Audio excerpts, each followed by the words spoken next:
Hello everyone, welcome to my channel let's crack exam. जैसा कि मैंने आपसे कहा था कि 26 जनवरी 2021 से मैं एक fresh batch free batch start करने जा रही हूं, जो कि पीजीटी बायोलॉजी के लिए बहुत इंपॉर्टेंट है। जो लोग भी KVS PGT biology, NVS PGT biology, DSSB PGT biology या अपने ही स्टेट के पीजीटी बायोलॉजी की प्रिपरेशन कर रहे हैं, इंटर कॉलेज लेक्चर की प्रिपरेशन कर रहे हैं, उनके लिए ये वीडियो बहुत इंपॉर्टेंट है। मैं ऑलरेडी 3 वीडियोज़ अपलोड कर चुकी हूँ, जिसमें कि मैंने एनसीईआरटी का टेक्सोनॉमी चैप्टर, जिसमें ओल्ड और न्यू एनसीईआरटी दोनों मिलाकर मैंने करवाया हुआ है, with as well as question answers upload कर चुकी हूँ। उसके बाद मैंने बायोलॉजिकल क्लासिफिकेशन का part 1 and biological classification part 2 का भी मैंने वीडियो अपलोड कर दिया है। ये उसी सीरीज में मैं आगे बढ़कर बायोलॉजिकल क्लासिफिकेशन पार्ट 3 लेकर आई हूँ। इसमें मैं आज स्टार्ट करूँगी किंगडम मोनेरा। तो विदाउट एनी डिले हम स्टार्ट करते हैं। मोनेरा जो है वो क्या है? मोनेरा, किंगडम मोनेरा में कौन सा ग्रुप है, कौन से ऑर्गेनिजम्स आते हैं? प्रोकैरियोट्स। जैसे कि हम जानते हैं जो प्रोकैरियोट्स हैं वो कैसे ऑर्गेनिजम्स हैं, जिनमें कि वेल डिफाइंड जो है सेल्स नहीं होती हैं। ठीक है, तो बैक्टीरिया इसके सोल मेंबर्स हैं इस किंगडम मोनेरा के। हम जानते हैं किंगडम मोनेरा जो वाइटिकस थे, अभी जैसे कि मैं प्रीवियस वीडियो में आपको एक्सप्लेन कर चुकी हूँ 5 किंगडम क्लासिफिकेशन, उसमें मैंने किंगडम मोनेरा जो है वो सबसे पहला है हमारा, जिसमें बैक्टीरिया जो है वो सोल मेंबर्स हैं। और किस बेसिस पे मोनेरा को 2 मेजर ग्रुप्स में डिवाइड किया गया है? वो है आरआरएनए जीन्स के बेसिस पे। ठीक है, राइबोसोमल आरएनए जीन्स के बेसिस पे मोनेरा को 2 कैटेगरीज में डिवाइड किया गया है, archaebacteria and eubacteria. तो अगर हम आर्ची बैक्टीरिया देखें तो जैसे नाम से ही पता चला, आर्ची मतलब बहुत ही ओल्ड, तो ये ओल्डेस्ट लिविंग बींग्स हैं। ठीक है, इसके बाद हम चलते हैं, आर्ची बैक्टीरिया जो है वो ओल्डेस्ट लिविंग बींग्स हैं, ये मोस्ट प्रिमिटिव बैक्टीरिया हैं, मोनेरन्स हैं जिन्हें कहे, और ये बहुत ही हार्श हैबिटेट्स में रह सकते हैं, जिसमें कि नॉर्मल बैक्टीरिया या कोई नॉर्मल लिविंग ऑर्गेनिज्म नहीं रह सकता। तो इस हार्श हैबिटेट में रहने की कंडीशन के हिसाब से इनको 3 कैटेगरीज में डिवाइड किया गया है, हेलोफाइल्स, थर्मोएसिडोफाइल्स एंड मिथेनोजेंस। हेलोफाइल्स वो होते हैं जो एक्सट्रीमली सॉल्टी एरियाज में रहते हैं, रहते हैं। थर्मोएसिडोफाइल्स वो हैं जो हॉट स्प्रिंग और डीप सी वाटर, जो वो बॉयल्ड सी वाटर जैसे कई होते हैं, झरने होते हैं बहुत गर्म पानी के, वहाँ रह सकते हैं। और मिथेनोजेंस वो बैक्टीरिया हैं जो कि मार्शी एरियाज में रह सकते हैं, यानी कि वहाँ रह सकते हैं जहाँ पर मीथेन गैस की प्रोडक्शन हो रहा हो। तो एक एक करके हम लोग देखते हैं। हेलोफाइल्स जो हैं वो बैक्टीरिया हैं जो कि एक्सट्रीमली सॉल्टी एरियाज में रह सकते हैं। और इसके बाद आपका जो ये है, ये हेलोबैक्टीरियम डेड सी में आपको मिलेंगे, और ये ग्रेट सॉल्ट लेक में जहाँ पर दूसरे ऑर्गेनिज्म नहीं, नॉर्मल ऑर्गेनिज्म रह सकते, वहाँ पर मिलेंगे। लेकिन ये 3m NaCl concentration, sodium chloride की कॉन्सेंट्रेशन से नीचे की कॉन्सेंट्रेशन में नहीं रह सकते, यानी हाईली जो एक्सट्रीमली सॉल्टी कंडीशन है ये उसमें रह सकते हैं। हेलोफाइल्स जो है वो कॉन्सेंट्रेटेड सॉल्ट सोल्यूशन में रह सकते हैं due to accumulation of KCl in their body. ठीक है, अब नेक्स्ट चलते हैं, थर्मोएसिडोफाइल्स की कैटेगरी में देखते हैं कि वो बैक्टीरिया रहते हैं जो कि हॉट स्प्रिंग्स या डीप सी वाटर में रहते हैं, जहाँ पर बहुत गर्म पानी है। फॉर एग्जांपल थर्मोकोकस इसके एग्जांपल हैं। मिथेनोजेंस वो बैक्टीरिया हैं जो मार्शी एरियाज में रह सकते हैं, जहाँ पर मीथेन गैस का प्रोडक्शन हो। ठीक है, जैसे मिथेनोजेंस कहाँ प्रेजेंट होते हैं? जैसे gut of several ruminant animals, जो रूमिनेंट कट च्यूइंग एनिमल्स हैं, जैसे कि काउज एंड बफेलोज, जिनके स्टमक में 4 पार्ट्स होते हैं और जिसमें कि बैक्टीरिया रहते हैं जो कि इनका सेल्यूलोज को डाइजेस्ट करते हैं, और जिसकी वजह से मीथेन गैस प्रोड्यूस होती है। ठीक है, तो they are responsible for the production of biogas. Methane gas ये जो डंग है वो रिलीज करता है, तो ये उस कंडीशन में रहते हैं। इसमें एग्जाम्पल है मिथेनोबैक्टीरियम एंड मिथनोकोकस। फिर हेलोफाइल्स आ जाते हैं, और जो ये हेलोफाइल्स और मिथेनोजेंस हैं ये ऑब्लिगेट एनारोब्स हैं। अब ऑब्लिगेट और फैकल्टेटिव के बीच में का मैं डिफरेंस बता देती हूँ आपको। जो ऑब्लिगेट होते हैं वो उसी कंडीशन में रह सकते हैं, दूसरी कंडीशन में नहीं रह सकते। जैसे कि हेलोफाइल्स और मिथेनोजेंस कैसे हैं? ऑब्लिगेट एनारोब्स हैं, यानी कि ये एनारोबिक कंडीशन में ही रह सकते हैं, अगर कहीं से ऑक्सीजन की प्रेजेंस होगी तो ये नहीं सर्वाइव कर पाएंगे, इसको बोलते हैं ऑब्लिगेट कंडीशन। थर्मोएसिडोफाइल्स क्या है? फैकल्टेटिव एनारोब्स हैं, यानी कि वैसे तो नॉर्मली ये एरोब्स हैं, लेकिन अगर कंडीशन पड़ जाती है कि एनारोबिक कंडीशन आ जाए तो भी ये सर्वाइव कर सकते हैं। तो दिस इज द डिफरेंस। फिर आर्ची बैक्टीरिया में आ जाते हैं। Archaebacteria differ from other bacteria in having a different cell wall structure. Archaebacteria की एक्चुअली में सेल वॉल का स्ट्रक्चर दूसरे बैक्टीरिया से अलग होता है, जिसकी वजह से जैसे सेल वॉल का स्ट्रक्चर, सेल मेम्ब्रेन का स्ट्रक्चर कहें, थोड़ा डिफरेंट होता है, जो वही उसे कैपेबल बनाता है इन हार्श कंडीशन में सर्वाइव करने के लिए। थर्मोकोकस, मिथनोकोकस, मिथनोबैक्टीरिया, ये सब क्या है, आर्ची बैक्टीरिया हैं जिसमें कि वे ये प्रोटीन को कंटेन करते हैं, और वो प्रोटीन जो है लगभग दिखती है कैसी, जैसे कि यूकैरियोटिक ऑर्गेनिज्म के कोर हिस्टोन प्रोटीन है। हिस्टोन प्रोटीन अगर आपको याद हो तो डीएनए के स्ट्रक्चर में आपने पढ़ा है हिस्टोन प्रोटीन, है ना, 8 ऑक्टोमर। यू बैक्टीरिया क्या है, you bacteria actually true bacteria हैं, ठीक है। ये बैक्टीरिया, इसमें बैक्टीरिया, साइनोबैक्टीरिया, माइकोप्लाज्मा, सारे के सारे इस कैटेगरी में आएंगे। जो बैक्टीरिया है ये मोस्ट एबेंडेंट ऑर्गेनिज्म है, मोस्ट अडेप्टेबल है, हर कंडीशन में आपको वर्सेटाइल हैं, हर जगह आपको मिल जाएंगे बैक्टीरिया। डायलिस्टर न्यूमोसाइंट्स, ये जो डायलिस्टर न्यूमोसाइंट्स है ये स्मॉलेस्ट नोन बैक्टीरियम है। Bacteria was first discovered by Leeuwenhoek, जो एवी ल्यूवेनहोइक थे, इन्होंने इसको डिस्कवर किया था। टर्म बैक्टीरिया एरनबर्ग ने दिया था। इसके बाद germ theory of disease Louis Pasteur ने दी थी। फादर ऑफ बैक्टीरियोलॉजी एवी या एंटन वॉन ल्यूवेनहोइक को कहा जाता है, जो हॉलैंड नीदरलैंड के थे। Bacteria also live in extreme habitat, जैसे कि hot spring, desert, snow, deep ocean, as well as parasitic form, किसी भी कंडीशन में ये लोग रह सकते हैं। नेक्स्ट देखते हैं, बैक्टीरिया को categorize on the basis of shape में हम 4 कैटेगरी में डिवाइड कर सकते हैं। 4 कैटेगरी कौन सी हैं, कोकस, बैसिलस, वाइब्रियम एंड स्पायरम। जो कोकस होता है वो राउंड शेप का होता है, सिंगुलर, अगर एक है तो उसको कोकस बोलेंगे, बहुत सारे एक साथ हैं, चेन बनाया हुआ है तो कोका ही बोलेंगे। स्फेरिकल शेप के होते हैं। बैसिलस सिंगुलर फॉर्म है, अगर बहुत सारे उसी फॉर्म में इकट्ठे हो जाएं तो बैसिला ही बोलते हैं, रॉड शेप होती है इनकी, ठीक है। इसके बाद आप वाइब्रियम में आ जाएं। जो वाइब्रियम होते हैं वो आपके कॉमा शेप के होते हैं, मैंने डायग्राम बनाया है, यहाँ से आप देख सकते हैं। प्लूरल में वाइब्रियो बोलते हैं। स्पायरलम जो है वो सिंगुलर फॉर्म है, और अगर बहुत सारे बैक्टीरिया एक साथ है तो उन्हें स्पाइरिला बोलेंगे। शेप देखते हैं, स्पाइरल शेप है ऐसे स्नेक की तरह, ठीक है। तो cocci bacteria are the smallest size, इन चारों में सबसे स्मॉलेस्ट कोकाई बैक्टीरिया होते हैं। जो सैल्मोनेला है वो रॉड शेप बैक्टीरियम है, जो कि विच इज़ गैस फॉर्मिंग, जो कि गैस फॉर्म करता है और फूड पॉइजनिंग भी कॉज करता है। Chain of rod shape bacteria को स्ट्रेप्टोबैसिलस, और चेन ऑफ स्फेरिकल बैक्टीरिया जो है, रॉड शेप बैक्टीरिया किस में है, स्ट्रेप्टोबैसिलस में है, और स्ट्रेप्टोकोकस में कैसे है, चेन ऑफ स्फेरिकल बैक्टीरिया, कोकस है ना, तो नाम से ही पता चल रहा है। स्टेफिलोकोकस जो है हैव ग्रेप और बंच लाइक इरेगुलर कॉलोनी होती है। वाइब्रियो कॉलोनी कॉमा शेप का बैक्टीरिया है। अब फ्लैजुलर अरेंजमेंट, कितने फ्लैजुला प्रेजेंट हैं उसके बेसिस पे भी बैक्टीरिया को डिवाइड किया जा सकता है, ठीक है। तो ये 5 तरीके के होते हैं। सबसे पहले मैं बता दूं, एट्रिकस होता है। एट्रिकस में आप बिल्कुल सिंपल सा है, एट्रिकस ऐसा बैक्टीरिया है, इसमें कोई भी जो है फ्लैजुला नहीं होता है। मोनोट्रिकस होते हैं जिनमें कि एट वन एंड, एक एंड पे केवल एक बैक्टीरिया, ठीक है, एक एंड पे कैसा हो, केवल एक बैक्टीरिया हो, जैसे कि ये बैक्टीरिया है, इसके एक एंड में एक जो है फ्लैजुला हो, तो इसको बोलेंगे मोनोट्रिकस। लोफोट्रिकस में क्या होगा, लोफोट्रिकस में आपका क्या होगा कि जो एक बैक्टीरिया तो होगा, बैक्टीरिया की शेप ये है, लेकिन उसके एक एंड में या दूसरे अपोजिट एंड में उसके एक से ज़्यादा फ्लैजुला हो, तो उसको बोल देंगे हम लोफोट्रिकस, ठीक है। इसके बाद जो ज़ेंथोमोनस सिट्रे, जिसने सिट्रस कैंकर डिजीज़ प्लांट में कॉज करता है ना, शुगर केन वगैरह में, तो ये ज़ेंथोमोनस सिट्रे जो है वो हैज़ अ सिंगल प्लोरल फ्लैजुलम, ठीक है। एम्फीट्रिकस वो होते हैं जिनमें दोनों साइड में फ्लैजुला हो, जैसे कि देखिए मैंने एम्फीट्रिकस बनाया हुआ है। पेरिट्रिकस होते हैं जिनकी पूरी बॉडी में हर तरफ जो है वो फ्लैजुला हैं, जैसे इस्ट्रीचिया कोलाई, ई कोलाई जिसे बोलते हैं, जो कि हम लोगों की इंटेस्टाइन में भी होता है। एंड बैसिलस टाइफोसस, ठीक है, जो टाइफाइड क्रिएट करता है, उन सब में वो क्या है, वो पेरिट्रिकस बैक्टीरिया है। तो इसे याद रखेंगे कि ई कोलाई कैसा है, पेरिट्रिकस बैक्टीरिया है। ग्राम स्टेनिंग में आ जाएं, ये बहुत ही इंपॉर्टेंट टॉपिक है, ये कई बार पूछा जा चुका है, तो इस पर आप बहुत ध्यान देंगे। देखिए नॉर्मल सिंपल डाई से आप चाहें कि बैक्टीरिया की सेल वॉल को स्टेन कर लें, कलर करके आप माइक्रोस्कोप में देख पाएँ, तो ऐसा पॉसिबल नहीं है।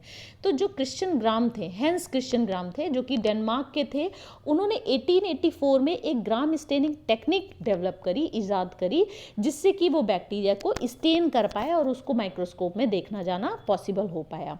तो उसको बोला उन्होंने क्रिस्टल वायलेट कलर की स्टेन थी। तो आगे का प्रोसेस देखते हैं कि इसका जो आगे का प्रोसेस है वो ये है, मैं आपको बता देती हूँ, यहाँ पर कुछ मिसिंग लग रहा है मुझे। तो ये जो बैक्टीरिया है वो स्टेन होता है, क्रिस्टल वायलेट से स्टेन किया, उसके बाद जितने भी बैक्टीरिया थे वो सारे के सारे जो है वो स्टेन हो गए, ब्लूइश या ब्लूइश पर्पल कलर के हो गए। ठीक है, जब आपने क्रिस्टल वायलेट बैक्टीरिया में डाला तो वो सारे के सारे क्या हो गए, स्टेन हो गए। ठीक है, अब उसमें क्या डाला आपने, 0.5% आयोडीन सोल्यूशन डाल दिया। तो आयोडीन सोल्यूशन कुछ नहीं कर रहा है, आयोडीन सोल्यूशन उस स्टेन को फिक्स कर रहा है। ठीक है, ताकि आप पानी से में डालें तो उसकी स्टेन जो है वो धुले ना, साफ ना हो जाए। उसके बाद वो हो गया due to the formation of cyst. तो ये स्टेन, ये फिक्सेशन कैसे हुआ, जब इस क्रिस्टल वायलेट ने और आयोडीन ने मिलकर एक कॉम्प्लेक्स जिसे मॉर्डेंट बोलते हैं वो बना लिया उसकी सेल वॉल में। तो उस वजह से वो जो है जो क्रिस्टल वायलेट है वो धुल नहीं पाया, पानी में नहीं धुलेगा। अब आपने क्या किया, उसमें एसीटोन, पानी में नहीं धुल रहा है यानी इथाइल डाला, इथाइल अल्कोहल आपने डाला। तो अब आप देखेंगे कि 95% जब आपने इथाइल अल्कोहल डाला तो कुछ ऐसे बैक्टीरिया थे जिनसे कि स्टेन जो है वो कम आउट हो गया, does not come out from the bacteria. कुछ में कम आउट हो गया, कुछ में नहीं हुआ, कुछ की स्टेनिंग चली गई, यानी कुछ जो है क्रिस्टल वायलेट से वापस अपने नॉर्मल कलर में आ गया, और कुछ ऐसे थे जो नहीं आए। ठीक है, तो अब जो नहीं आए, जो कि कलर रिटेन कर पाए, stain does not come out, जिनमें स्टेन बाहर नहीं आई इथाइल अल्कोहल डालने पे भी, उनको बोलते हैं ग्राम पॉजिटिव बैक्टीरिया। और जिनमें कि स्टेन जब आपने ये इथाइल अल्कोहल डाला और बैक्टीरिया का कलर जो है वो वापस अपने वाइट हो गया, नॉर्मल कलर का हो गया उसकी सेल वॉल, तो वो जो है आपका कैसा हो गया, ग्राम नेगेटिव बैक्टीरिया। यानी on the basis of gram staining bacteria को दो कैटेगरी में डिवाइड किया जा सकता है, एक जो अपने क्रिस्टल वायलेट कलर को रिटेन रख पाई, और एक जो ऐसे थे जो नहीं रख पाए। जो रख पाए अपना कलर रिटेन, उन्हें बोलते हैं ग्राम पॉजिटिव, जो नहीं रख पाए उन्हें बोलते हैं ग्राम नेगेटिव। इसके बाद उन्होंने फिर उसके बाद अगर आप इसमें सेफ्रोनिन डालें, सेफ्रोनिन जानते हैं आप, रेड कलर का होता है, अगर डालें तो जो नहीं ग्राम नेगेटिव बैक्टीरिया वो कैसे हो जाएंगे, रेड हो जाएंगे। तो ये कंफर्मेशन टेस्ट हो गया, आपने बायो लैब में किया होगा। ठीक है, तो the difference between gram positive and gram negative bacteria किस वजह से है, due to the structure of cell wall. तो आपको ये समझ में आ गया होगा ग्राम स्टेनिंग कैसे करी उन्होंने। बैक्टीरिया लिया, बैक्टीरिया की कॉलोनीज ली, उनमें क्या डाल दिया, कुछ ड्रॉप्स ऑफ क्रिस्टल वायलेट डाल दिए। जब क्रिस्टल वायलेट डाल दिए तो ये बैक्टीरिया सारे किस कलर के हो गए, ब्लूइश या ब्लूइश पर्पल या वायलेट कलर के हो गए। ठीक है, अब उसमें उन्होंने आयोडीन डाल दिया, आयोडीन डाला फिक्सेशन के लिए, ताकि ये क्रिस्टल वायलेट कलर नॉर्मली ना जाए पानी से धोने वगैरह में। इसके बाद इसकी डी स्टेनिंग करी, कैसे डी स्टेनिंग करी, या तो एसीटोन डाल दिया या तो इन्होंने इथाइल अल्कोहल 95% डाल दिया, कुछ ड्रॉप्स। तो जब उन्होंने उसको स्लाइड में जब ऐसे डाला तो कुछ बैक्टीरिया थे जो उन्होंने अपना कलर छोड़ दिया, कलर निकाल दिया, और कुछ ऐसे थे जो कि फिर अभी भी क्रिस्टल वायलेट कलर के थे। तो जो थे वो ग्राम पॉजिटिव, जो नहीं थे, जिन्होंने अपना कलर छोड़कर वाइट हो गए, कलरलेस हो गए, वो हो गए आपके ग्राम नेगेटिव। अब आप आ जाएं composition of cell wall. Eubacteria are characterized by the presence of rigid cell wall है विच इज नॉन सेल्यूलोज से नहीं बनी, सेल्यूलोज से तो प्लांट सेल वॉल बनती है, and made up of polysaccharide और अमीनो एसिड जिसे पेप्टिडोग्लाइकन बोलते हैं, एंड इफ मोटाइल फ्लैजुला भी इसमें होता है। तो ये इनका सेल वॉल का स्ट्रक्चर है। ठीक है, अब आगे देखते हैं amino acid present in the cell wall of bacteria. जो अमीनो एसिड बैक्टीरिया के सेल वॉल में प्रेजेंट होता है उसे बोलते हैं diaminopimelic acid, DAP भी बोला जाता है, डायमिनो पाइमेलिक एसिड। तो ये जो डैप है ये found only in bacteria and blue green algae में ही आपका पाया जाता है। बहुत इंपॉर्टेंट चीज़ है, इसका full form diamino pimelic acid, और ये कहाँ पाया जाता है, केवल बैक्टीरिया और ब्लू ग्रीन एल्गी में, और यानी साइनोबैक्टीरिया में। Cell wall of both gram positive और ग्राम नेगेटिव बैक्टीरिया में क्या होता है, दोनों की है जो पेप्टिडोग्लाइकन और जो म्यूरिन या म्यूकोपेप्टाइड दोनों में प्रेजेंट होता है। पेप्टिडोग्लाइकन बोलें, म्यूरिन बोलें, म्यूकोपेप्टाइड बोलें, ये दोनों की सेल वॉल में प्रेजेंट होता है। थोड़ा सा क्वांटिटी में, परसेंटेज में अंतर है। म्यूरिन जो है वो शुगर का डेरिवेटिव है। जो ये पेप्टिडोग्लाइकन है ये कैसे बना है, कि पेप्टिडोग्लाइकन यानी म्यूरिन कैसे बना है, ये repeated unit of N acetyl glucosamine, NAG, NAG है ना, एन, ये ध्यान रखेंगे, एन एसिटिल ग्लूकोसेमाइन इससे बना है, एंड एन एसिटिल म्यूरिमिक एसिड, नाग नाम ऐसे जुड़ा रहता है, NAG डैश लगाया, NAM, NAG NAM ऐसे जुड़ा रहता है। ठीक है, ऐसे इसका स्ट्रक्चर बनाया जाता है। तो they are join together by peptide chain, बीच में इन दोनों के क्या है, पेप्टाइड चेन। यानी पेप्टिडोग्लाइकन का अगर स्ट्रक्चर पूछे तो क्या है, NAG बीच में peptide bond, NAM, NAG peptide bond, NAM, इस तरीके से। ठीक है, जो जितने भी बैक्टीरिया हैं, आर्ची बैक्टीरिया हैं, उनमें पेप्टिडोग्लाइकन नहीं पाया जाता है। पेंसिलिन जो है वो, पेंसिलिन आप जानते हैं एंटीबायोटिक है, ठीक है, prevent Nag and this cross linking and therefore kills the pathogen. ये जो है इनकी पेप्टिडोग्लाइकन की चेन नहीं बन पाती, इनका प्रोडक्शन नहीं हो पाता, तो ये पेंसिलिन जो है उनकी सेल वॉल को ब्रेक कर देती है, जिससे कि वो हार्श कंडीशन में या एंटीबायोटिक से बचते थे, तो उनकी वो पैथोजन जो है वो किल हो जाते हैं। Penicillin do not affect the mycoplasma due to the absence of cell wall. Mycoplasma में पेप्टिडिन काम नहीं कर पाता क्योंकि उसमें सेल वॉल नहीं होती है। In gram positive bacteria lipid content is little. Gram positive में बस वही मैंने बताया ना आपको, परसेंटेज का थोड़ा अंतर है। ग्राम पॉजिटिव बैक्टीरिया में लिपिड कंटेंट कम होता है लेकिन पेप्टिडोग्लाइकन कंटेंट ज़्यादा होता है, 70 to 80% होता है ना, 70 to 80% पेप्टिडोग्लाइकन है, इसीलिए वो अपना कलर नहीं छोड़ पाता है, अच्छी तरीके से वो लिंक हो जाते हैं। 10 to 20% of the wall is formed by peptidoglycan in gram, जबकि ग्राम नेगेटिव में क्या है, ग्राम नेगेटिव में पेप्टिडोग्लाइकन की जो परसेंटेज है वो 10 to 20% ही है, लिपिड कंटेंट 20 to 30% है, ठीक है। अब हम लोग आ जाते हैं कि cell wall of gram positive bacteria में और क्या होता है, टिकोइक एसिड होता है, जैसे न्यूमोकोकस, ठीक है। Gram negative bacteria is more complex cell wall. Gram negative bacteria की जो सेल वॉल है वो ज़्यादा कॉम्प्लेक्स है as compare to gram positive bacteria. जो ग्राम नेगेटिव बैक्टीरिया उसकी inner wall is made up of mucopeptide से बनी होती है, ठीक है। किससे बनी, वही म्यूरिन या पेप्टिडोग्लाइकन, ये ऑप्शन दिए होंगे। Bacterial endotoxin is LPS over the surface, ठीक है, ल्यूकोपेप्टाइड चेन जो है आपकी ओवर द सरफेस। इसके बाद हम आ जाते हैं, gram negative bacteria have an extra layer of लिपोपॉलीसेक्राइड।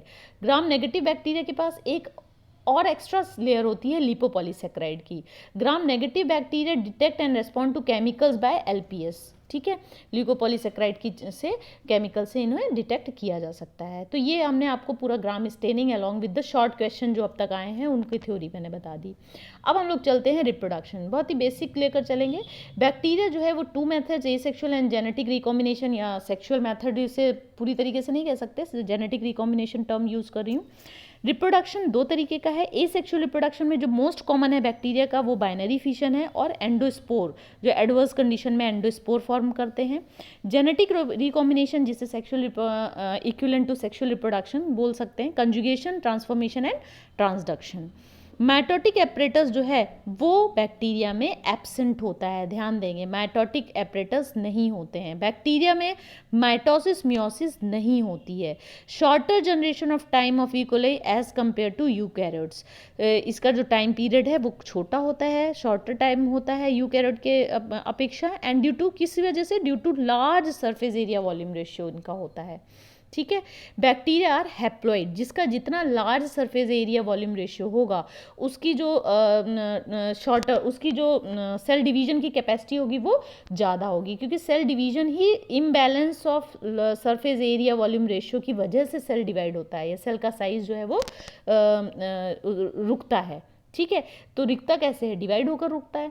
तो डिवीजन कब होता है, जब सरफेस एरिया वॉल्यूम रेशियो बहुत ज़्यादा बढ़ जाए। तो शॉर्टर जनरेशन कब होगा, शॉर्टर जनरेशन यानी लाइफ साइकिल उसकी एक से डॉटर सेल्स बन रही हैं तो वो शॉर्ट हो गया, large surface area volume ratio तो जल्दी जल्दी डिवाइड कर रहे हैं। बैक्टीरिया हैप्लॉइड, नेवर डिप्लॉइड, कभी डिप्लॉइड नहीं होते हैं, हमेशा उनका जो कंटेंट है वो क्या होगा, n नंबर ऑफ क्रोमोसोम होंगे। माइटोटिक एपरेटस एब्सेंट हैं, ये मैं करवा चुकी हूँ, दोबारा हो चुका है। Usually 3 to 4 endosperms are formed by 1 bacteria cell, एक बैक्टीरिया सेल लगभग 3 से 4 जो है वो आपका वो बनाता है, एंडोस्पोर्स बनाता है एडवर्स कंडीशन में। जो बैक्टीरिया हैं वो capable of with extreme heat, dryness, toxic chemical से बच जाते हैं एंडोस्पोर बना के। This indicate it is probably able to form endospore. तो ये शो करता है कि बैक्टीरिया जो है अपने कंटेंट को एक हार्ड कोर में, एक हार्ड मेम्ब्रेन में छिपा लेते हैं, जिसे एंडोस्पोर बोलते हैं। पैरासेक्सुअलिटी इन बैक्टीरिया, जिसे जेनेटिक रिकॉम्बिनेशन भी कहा जाता है। देखिए, ट्रू सेक्सुअल रिप्रोडक्शन तो होता नहीं, it is absent in bacteria as it does not show fertilization. Fertilization तो कुछ होता नहीं, गैमेट फॉर्मेशन तो हो नहीं रहा है, इसलिए ट्रू सेक्सुअल रिप्रोडक्शन नहीं कहा जाएगा। They reproduce by short of sexual reproduction by adopting a primitive type of, इसमें बस प्रिमिटिव पुराने तरीके से, जैसे डीएनए एक सेल से दूसरे सेल में ट्रांसफर हो जाता है, यानी 1 बैक्टीरिया से दूसरे बैक्टीरिया, बस कुछ ऐसा ही फॉर्म जो है इसमें होता है। Conjugation, discovered by Lederberg and Tetam in E coli. तो ये जो सब इसमें 3 है, जैसे कि आप जानते हैं कंजुगेशन, जैसे मैंने पहले बताया कंजुगेशन हो गया, ट्रांसफॉर्मेशन एंड ट्रांसडक्शन, ये 3 आपके जेनेटिक रिकॉम्बिनेशन के टाइप्स हैं बैक्टीरिया के केस में। कंजुगेशन को डिस्कवर किया था लेडरबर्ग एंड टेटम ने ई कोलाई के में इन 1946 में। E coli is used in extensively biological research, it is easily cultured. ये जो क्वेश्चन है एक बार आपका CSIR नेट लाइफ साइंसेज के एग्जाम में आ चुका है शॉर्ट क्वेश्चन में, कि ई कोलाई को एक्सटेंसिवली बायोलॉजिकल रिसर्च में कल्चर में यूज़ किया जाता है। लेडरबर्ग एंड टेटम जो है वो डिस्कवर्ड किया था sexual reproduction in bacteria, first time उन्होंने इसको बताया, डिस्कवर किया। Transfer of DNA from one bacterium to another through cell contact, cell आपस में कॉन्टैक्ट करती हैं, एक DNA जो है और बीच में जो है पोर बनता है और जो है DNA कंटेंट जो है एक से दूसरे में चला जाता है, उसको बोलते हैं कंजुगेशन। आगे चलते हैं, पाइली बीच में बनता है दोनों के, जो मैंने अभी बताया फॉर्म जो एक रॉड तरीके का बन रहा है। Pili involve in the sexual reproduction, it act as a sex organ, sex factor of bacteria F- factor and during conjugation attach by means of pili. इसमें एक जो बैक्टीरिया वह F+ की तरह बिहेव करता है और एक F- की तरह करता है, और जिस F+ है उसमें एक्स्ट्रा क्रोमोसोम होता है जो कि पाइली की मदद से दूसरे बैक्टीरिया में चला जाता है जब वो आपस में कांटेक्ट में आते हैं। ट्रांसफॉर्मेशन डिस्कवर्ड बाय ग्रिफ्थ, ये हम क्लास 12th के और चैप्टर्स में करेंगे ट्रांसफॉर्मेशन बहुत डिटेल में, अभी मैं थोड़ा सा बता देती हूँ। ये जो ग्रिफ्थ थे साइंटिस्ट फ्रेडरिक ग्रिफ्थ, इन्होंने 1928 में स्ट्रेप्टोकोकस निमोनियाई में ट्रांसफॉर्मेशन फिनोमेना को डिस्कवर किया था। और ये transformation is the transfer of DNA fragment जो है डोनर से रिसिपिएंट से रिसेप्टर बैक्टीरियल सेल में थ्रू मीडियम के थ्रू चला जाता है। ठीक है, नेक्स्ट है आपका transduction, it is discovered by Zinder and Lederberg in Salmonella typhimurium. और ये ट्रांसडक्शन जो है ये transfer of foreign genes by means of virus या बैक्टीरिया की मदद से, एक या दूसरे एक बैक्टीरिया से वायरस लेगा, वायरस से दूसरे बैक्टीरिया में जाएगा। ठीक है, तो इसको बोलते हैं transduction. Transfer of genetic information through transduction involves the bacteriophage. इसमें बैक्टीरियोफेज क्या होता है, वायरस है जो कि केवल बैक्टीरिया पे अटैक करता है, release from donor cell. So this is the end of the this part. और अगले पार्ट में मैं जो है आपका आगे चलूंगी जिसमें न्यूट्रिशन इन बैक्टीरिया और टाइप्स ऑफ ऑटोट्रॉफिक, फोटोऑटोट्रॉफिक और हेटेरोट्रॉफिक बैक्टीरिया को लेंगे। सो ऑल द बेस्ट, इसको आप रिवाइज करेंगे और मैं जो क्वेश्चंस हैं वो मैं डेली के डेली आपको दूंगी, तो मॉर्निंग तक आपको कुछ क्वेश्चंस इसी चैप्टर से बायोलॉजिकल क्लासिफिकेशन से मैं अपलोड कर दूंगी। So all the best and revise it.